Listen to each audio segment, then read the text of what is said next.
പ്രതീക്ഷകൾ തിരമാലകൾ പോലെ ഉയരുന്ന ഈ ലോകത്ത് ഒരു പെൺകുട്ടി ശ്വാസത്തിനും ബന്ധത്തിനും വേണ്ടി തിരയുന്നു. അവതരിപ്പിക്കുന്നു ഔട്ടേജ്.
അനു അനു അടുത്ത ആഴ്ച പരീക്ഷയാണെന്ന് വല്ല വിചാരം ഉണ്ടോ നോക്കിക്കേ.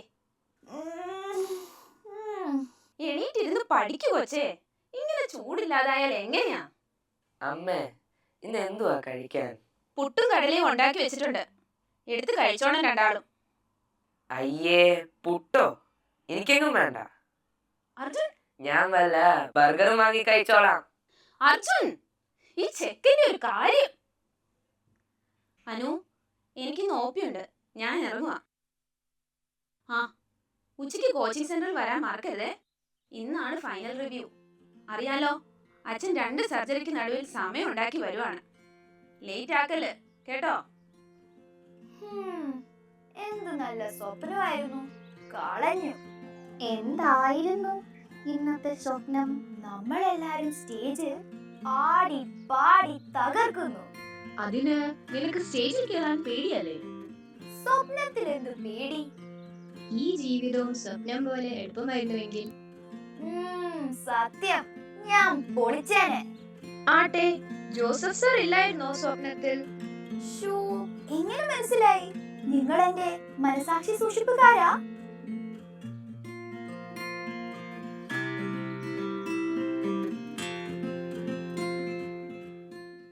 സോറി മാം, ഉദ്ദേശ സമയത്ത് സർജറി തീർക്കാൻ പറ്റിയില്ല. It's okay. അപ്പൊ ഡോക്ടർ, ഞാൻ പറഞ്ഞു വന്നത്, മെഡിക്കൽ എൻട്രൻസ് എക്സാമിൽ ടോപ്പേഴ്സിനെ മാത്രം സൃഷ്ടിക്കുന്ന ഒരു പ്രസ്ഥാനമാണ് ഞങ്ങളുടേത്. ഇവിടെ ചേർന്നപ്പോൾ അനന്യ ആ പട്ടികയിൽ ഉണ്ടായിരുന്നതുമാണ്. എന്നാൽ കഴിഞ്ഞൊരു 3-4 മാസമായിട്ട് അനന്യയുടെ സ്കോഴ്സിൽ കാര്യമായ പുരോഗതിയില്ല. ഇനി ഒരാഴ്ചയേ ഉള്ളൂ നീറ്റിന്. ഫ്രാങ്ക്ലി സ്പീക്കിംഗ്, ഞങ്ങൾ ഒട്ടും തൃപ്തരല്ല. ഇനിയിപ്പോ എന്താ ചെയ്യേണ്ടത് മാം? നിങ്ങൾ നിർബന്ധിക്കുവാണെങ്കിൽ എക്സാം കഴിയുന്നവരെ ഡെയിലി സ്പെഷ്യൽ ക്ലാസ് എടുക്കാം. എങ്കിൽ കൗണ്ടറിൽ പോയി ഫീസ് അടച്ചോളൂ. അനന്യ, ഈ ഇൻസ്റ്റിറ്റ്യൂഷന് ഒരു റെപ്യൂട്ടേഷൻ ഉണ്ട്. അത് നിലനിർത്തേണ്ട ചുമതല ഇപ്പോ കുട്ടിയുടേതും കൂടെയാണ്, കേട്ടോ? അച്ഛാ, എനിക്ക് സ്പെഷ്യൽ ക്ലാസ് ഒന്നും വേണ്ട, ഞാൻ തന്നെ പഠിച്ചോളാം. അനു, ഞങ്ങൾ 2 പേർക്കും ആശുപത്രിയിലും മറ്റു മെഡിക്കൽ അസോസിയേഷൻസിലും 4 പേരുടെ മുഖത്ത് നോക്കാനുള്ളതാ. അതുകൊണ്ട് കൂടുതൽ ചോദ്യവും പറച്ചിലൊന്നും വേണ്ട. സ്പെഷ്യൽ ക്ലാസ് എങ്കിൽ special class. Just get your scores up, B amongst the toppers and save our face. അമ്മേ. ഹലോ, ആ എന്താ സിസ്റ്ററെ? അയ്യോ ശരി, ഒരു ഡോസ് മോർഫിൻ കൊടുക്ക്, ഞാൻ ദാ വരുന്നു.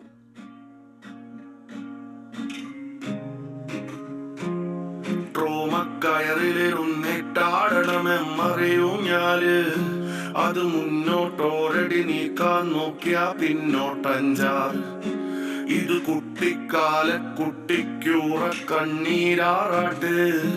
അത് കുത്തിയൊലിച്ച് നനച്ച് നരച്ചൊരു തീരാ നീരാട്ട്. ഇങ്ങനെ കരയാതിവിടാരും ഇതുവരെ കരകേറിയിട്ടില്ല. എന്നാ കരയാൻ തോന്നിയാലും ഇവിടെ കരയാൻ പാടില്ല.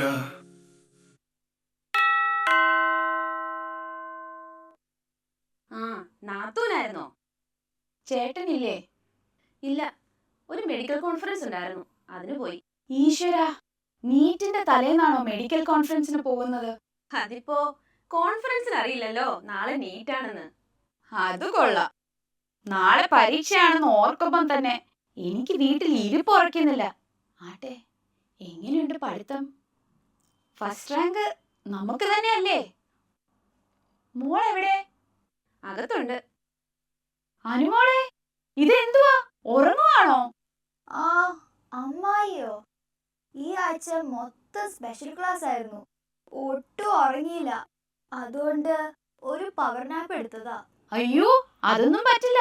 മോൾക്ക് ഹോർലിക്സോ ബൂസ്റ്റോ വേണമെങ്കിൽ ഈ അമ്മായി ഉണ്ടാക്കി തരാം. എന്റെ ജിത്തുമോൻ IIT ക്ലിയർ ചെയ്തത് അങ്ങനെയാ. ആ, കുഞ്ഞുകളിയൊന്നും നടക്കില്ല. കേട്ടോ നാത്തൂനെ, IITയിൽ കയറിയാലും ബോയ്സ് ഹോസ്റ്റലിലല്ലേ താമസം. പിള്ളേരെല്ലാം കൂടെ ചേരുമ്പോൾ അവൻ ഉഴപ്പുമെന്നായിരുന്നു എന്റെ പേടി. പക്ഷെ നമ്മുടെ കുടുംബത്തിന്റെ മാനം അവൻ കാത്തു. ഇത്രയും systematic and hard working student വേറെ ഇല്ല എന്നാ ഡീൻ പറഞ്ഞത്. അപ്പൊ അനുമോളെ, ഇനി എല്ലാ പ്രതീക്ഷയും നിന്നിലാണ്. ഞാൻ പോയി നിനക്ക് ഹോർലിക്സ് കൊണ്ടുവരാം. എന്റെ പൊന്നു മോളെ, എങ്ങനെയെങ്കിലും നീ ആ നീറ്റ് ഒന്ന് ക്ലിയർ ചെയ്യും.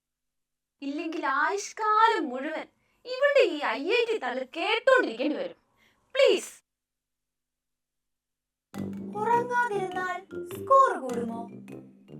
പരീക്ഷയുടെ തലേന്ന് ഉറക്കം ഒഴിവാക്കുന്നത് സ്കോർ മെച്ചപ്പെടുത്തുന്നതിന് പകരം പ്രതികൂലമായി ബാധിക്കാനുള്ള സാധ്യത കൂടുതലാണ്. വൈജ്ഞാനിക പ്രവർത്തനം, മെമ്മറി ഏകീകരണം, മൊത്തത്തിലുള്ള പരീക്ഷാ പ്രകടനം എന്നിവയ്ക്ക് മതിയായ ഉറക്കം നിർണായകമാണ്. ഹോർലിക്സ് കുടിച്ചാലോ? ഹോർലിക്സ് അത്യാവശ്യ സൂക്ഷ്മ പോഷകങ്ങൾ നൽകുന്ന ഒരു പോഷക പാനീയമാണ്. പക്ഷേ അതിന് നേരിട്ടോ ഗണ്യമായോ സ്കോർ വർദ്ധിപ്പിക്കാൻ കഴിയുമെന്നതിന് ശാസ്ത്രീയ തെളിവുകളൊന്നുമില്ല. പിന്നെ ഈ അമ്മായിക്ക് എന്തിന്റെ കേടാ? ഇന്ത്യൻ അമ്മമാർക്കും അമ്മായിമാർക്കും അവരുടെ കുട്ടികൾക്ക് പോഷകപാനീയങ്ങൾ നൽകുന്നതിൽ ഒരു പ്രത്യേക അഭിനിവേശമുണ്ട്. എന്തുകൊണ്ട്? സാംസ്കാരിക വിശ്വാസങ്ങൾ, സ്നേഹത്തിന്റെ പ്രകടനം, പരസ്യങ്ങളുടെ സ്വാധീനം, സാമൂഹിക മാനദണ്ഡങ്ങളും സമ്മർദ്ദവും. ഹോ, എന്റെ സ്വന്തം അമ്മായിയായി പോയി. അല്ലെങ്കിൽ എന്ത് കിണറ്റിലിടാമായിരുന്നു? അതിന് ഫ്ലാറ്റിൽ എവിടെയാണോ കിണറ്?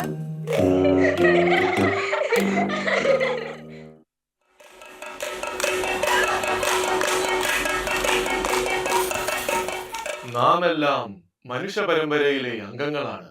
മനുഷ്യ മനസ്സ് വികാര വിചാരങ്ങൾ കൊണ്ട് നിറഞ്ഞതാണ്. എഞ്ചിനീയറിംഗ്, മെഡിസിൻ എന്നിവ കുലീനമായ കണ്ടെത്തലുകളാണ്. ജീവിതത്തെ നിലനിർത്തിക്കൊണ്ടുപോകാൻ അവ അത്യന്താപേക്ഷിതവുമാണ്. എന്നാൽ കവിത, സൗന്ദര്യം, സ്നേഹം ഇവയിലൂടെയാണ് നാം ജീവിതത്തെ ആസ്വദിക്കുന്നത്. സർ, യെസ് അനന്യ, വരൂ. ഞാനൊരു ശാസ്ത്ര വിദ്യാർത്ഥിനിയാണ്. അങ്ങ് കലയുടെ അധ്യാപകൻ. വാസ്തവത്തിൽ എന്താണ് കല? മനുഷ്യനെ മനുഷ്യനായി നിലനിർത്തുന്നത് ശാസ്ത്രമല്ല, കലയാണ്. കല ജീവിതത്തെ അനുകരിക്കുന്നു. യെസ്, ഒരു ശില്പി പ്രണയത്തിന്റെ ആർദ്രത പ്രകടിപ്പിക്കുന്നു. കറക്റ്റ്. ഒരു കവി സാധാരണയിൽ സൗന്ദര്യം കണ്ടെത്തുന്നു. അതെ. ഒരു ചിത്രകാരൻ പ്രണയത്തിന്റെ അഭിനിവേശം ഉണർത്താൻ നിറം ഉപയോഗിക്കുന്നു. കല ജീവിതത്തിലേക്കുള്ള ഒരു കണ്ണാടി. വരൂ, നിങ്ങളെ ഞാൻ എന്റെ തെരുവ് നാടകത്തിലേക്ക് ക്ഷണിക്കുന്നു. അനു, അനു, അനു, അനു, ദിവാസ്വപ്നം കാണുന്നോ? എനിക്ക് നൈറ്റ് ഡ്യൂട്ടിയാണ്. ആരുമില്ലെന്ന് വെച്ച് ഉറങ്ങിപ്പോലെ. ഇരുന്ന് പഠിക്കേ. ഓഫ്, എനിക്ക് ഒട്ടും ഫോക്കസ് ചെയ്യാൻ പറ്റുന്നില്ലല്ലോ. ഞാൻ ശാരീരികമായും മാനസികമായും തളർന്നിരിക്കുന്നു. എവിടെ ഒന്ന് തുടങ്ങണമെന്ന് ഒരു എത്തും പിടിയും കിട്ടുന്നില്ല. നമുക്ക് ഉയർന്ന ഫലപ്രാപ്തി നൽകുന്ന ബയോളജി തുടങ്ങാം. ഓർമ്മശക്തി മാത്രം ഉപയോഗിച്ചാൽ മതി. സിദ്ധാന്തത്തിന്റെയും പ്രശ്ന പരിഹാരത്തിന്റെയും സന്തുലിതാവസ്ഥ വാഗ്ദാനം ചെയ്യുന്ന കെമിസ്ട്രി ആരംഭിക്കാം. ഇത് ഉയർന്ന സ്കോറുകൾക്ക് വിശ്വസനീയമായ ഒരു മേഖലയാണ്. ഫിസിക്സ് വെല്ലുവിളി നിറഞ്ഞതായി തോന്നുമെങ്കിലും പ്രധാന ആശയങ്ങളുടെയും സൂത്രവാക്യങ്ങളുടെയും അവസാന നിമിഷ അവലോകനം മൊത്തത്തിലുള്ള റാങ്ക് ഗണ്യമായി ഉയർത്തും. സമഗ്രവും പരീക്ഷാ സ്വഭാവപരവുമായ വ്യത്യസ്ത ഒരു സമീപനമാണ് എന്റെ നിർദ്ദേശം. ഒരു പ്രത്യേക വിഷയത്തിൽ കൂടുതൽ ശ്രദ്ധ കേന്ദ്രീകരിക്കേണ്ട ആവശ്യമില്ല. മൊത്തത്തിലുള്ള തന്ത്രം, മാനസിക ക്ഷേമം, പരീക്ഷാ സിമുലേഷൻ എന്നതാണ് മുൻഗണന. ഓ, നിങ്ങൾ ശരിക്കും എന്റെ അഭ്യുദയകാംക്ഷികൾ തന്നെയാണോ?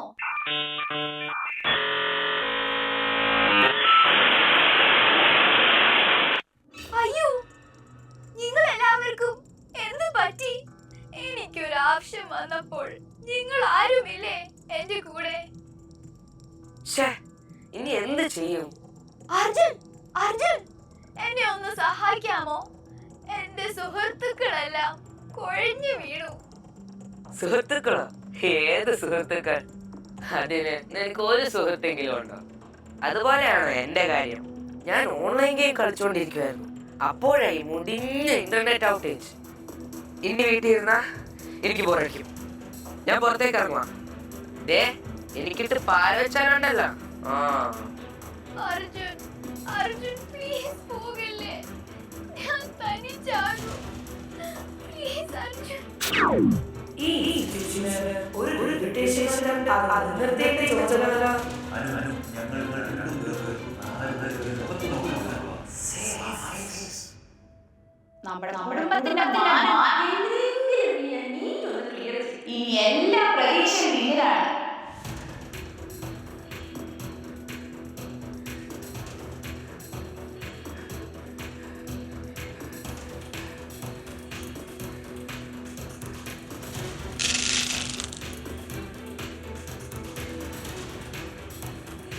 അച്ഛാ, അമ്മ, അർജുൻ, എന്നോടൊന്ന് ക്ഷമിക്കൂ.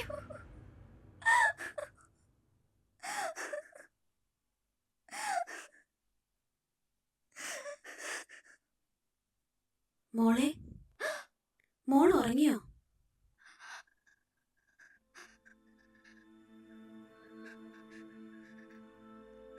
എനിക്ക് ആശുപത്രിയിൽ ഇരുന്നിട്ട് ഒരു ശ്രദ്ധയും കിട്ടുന്നില്ല. പെട്ടെന്ന് എൻ്റെ എൻട്രൻസ് എക്സാമിന്റെ തലേന്ന് ഓർമ്മ വന്നു. അന്ന് ഞാൻ അനുഭവിച്ച ടെൻഷൻ ഉണ്ടല്ലോ, ആലോചിക്കാനേ വയ്യ. അത് വെച്ച് നോക്കുമ്പോ എൻ്റെ മോളൊരു ചുണക്കുട്ടിയാണല്ലോ.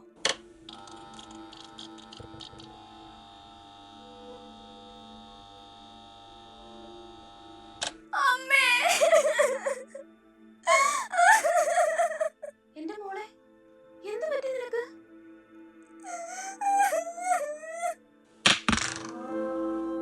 ഇതെന്താ സ്ലീപ്പിംഗ് പിൽസോ? അയ്യോ, എന്റെ മോളെ, എന്തിനാ നീ? ഞാൻ വിചാരിച്ചു ഞാൻ തനിച്ചായെന്ന്. പഠിക്കാനും പറ്റുന്നില്ല.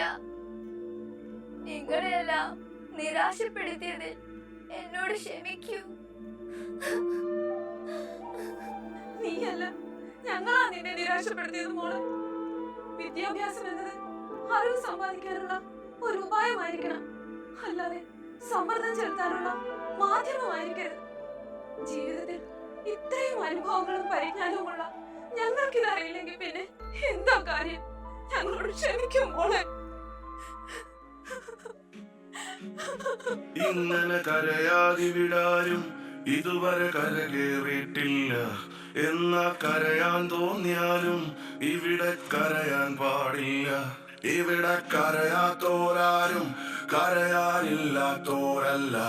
സ്വന്തം വേദന എണ്ണി പറയാൻ കരയാൻ അരികിൽ ഒരാളില്ല.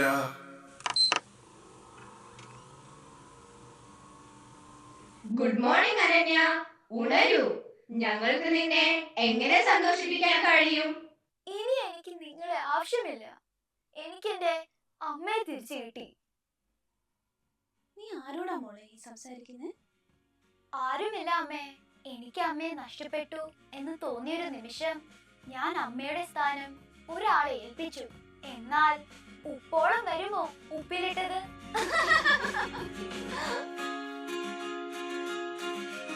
Not all breakdowns are visible. Not all connections are real. Outage